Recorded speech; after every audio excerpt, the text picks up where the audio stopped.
like low key but high key. Not gonna lie. Let's watch the Brett Cooper Manufactured Authenticity of Brett Cooper by Jose. For 27th, 2023, Miriam. Before we get into Jose, you're gonna get into the top of the hour ad break, which comes at the top of every hour. If you no longer want to see those ads, all you need to do is subscribe. You can say, "No way, Jose," to the ads at the top of the hour by subscribing for $5 or for free. Para usted, por favor. Cuatro. $5 por favor. Here's the 3-minute ad break now.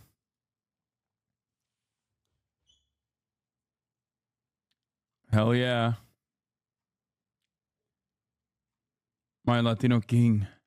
On November 27th, 2023, Merriam-Webster declared that their word of the year was authentic. If you're like most people, you probably read that headline and went, huh, and then moved on with your life. 2023 wasn't just the year for authentic, it was also the year for the new right-wing darling, Brett Cooper. During that year, she saw her channel rise enormously, and currently the comment section with Brett Cooper now has over 4 million. She kind of carries the Daily Wire franchise a little bit. It's not even a joke. Subscribers. And she's one of the most prominent voices on the conservative media company, the Daily Wire.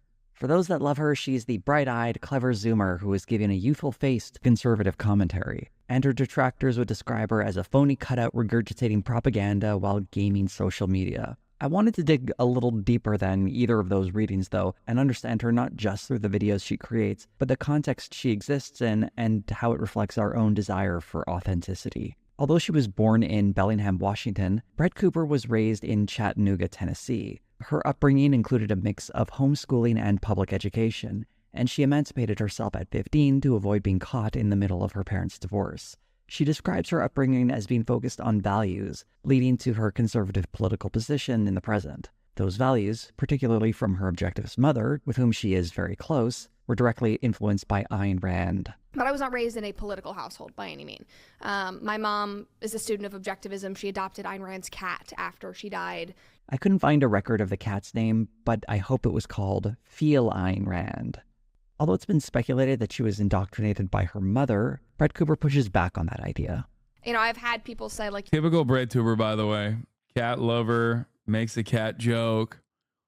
Anyway, no disrespect to Jose. He seems to be good. Your mother indoctrinated you. And I was like, well, what would you say would be indoctrination? Like, I was not, being told about political policies or anything like that. She just raised me as any good parent would, with the values that she believed were important. This is a fair point and an important step to understanding how Cooper ended up where she did. A child having the same politics as their parent is not necessarily a product of brainwashing, and is likely just a product of growing up in the same household. It's much easier to just say that Brett Cooper's politics were shaped by her upbringing, and having a close relationship with an objectivist mother obviously would inform her views in the future.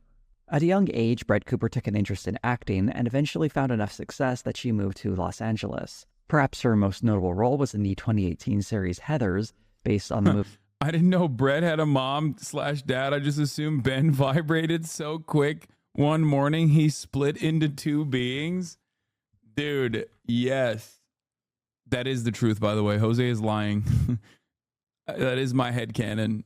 That is actually how I believe Brett Cooper came about. Kind of like Adam and Eve. Ben just fucking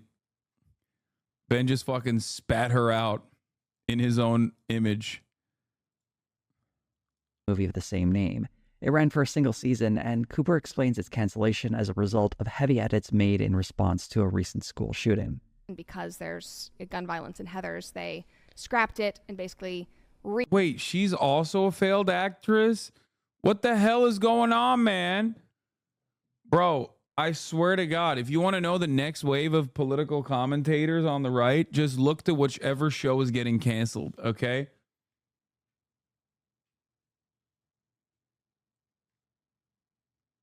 God damn. The Daily Wire cast is literally filled to the brim with people who have been quote unquote fucked over by Hollywood.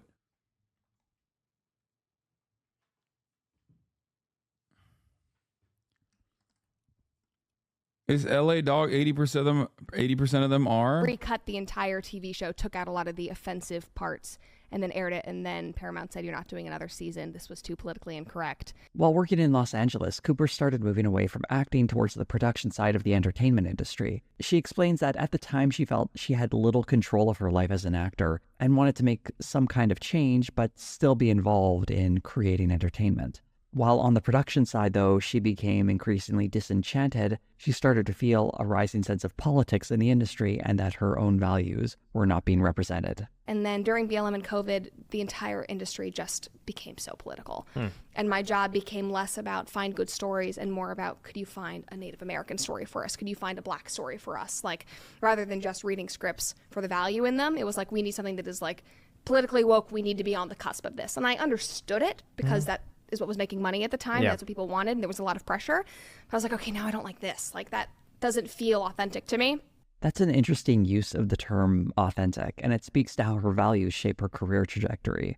During the 2020 COVID lockdowns, Cooper started making social media videos for PragerU and Young Americans for Liberty, perhaps feeling that this was a more authentic expression of her values. She was eventually contacted by the Daily Wire, saw her as a good fit for a project they were developing. Classic. What would eventually be called the comment section with Brett Cooper was not Cooper's idea originally, but rather came from young people within the Daily Wire. For the record, I clocked this literally as it came about. If you recall, back in the day, my first ever video on Brett Cooper at a time when she had like 100,000 subscribers, before she fucking absolutely cumstered and dumpstered my ass on the YouTube equation, on the YouTube algorithm.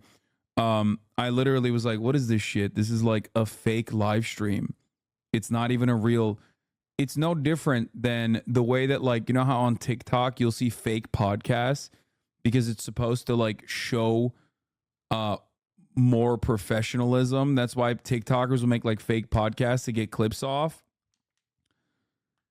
In a way, the Daily Wire was trying to emulate what I was doing at the time for many, many years at this point, and were literally trying to create like a fake stream. A fake streamer persona inside of a studio, which obviously still worked. She popped off on YouTube Shorts, genuinely one of the worst features YouTube has introduced. So many right-wing hacks. Yeah.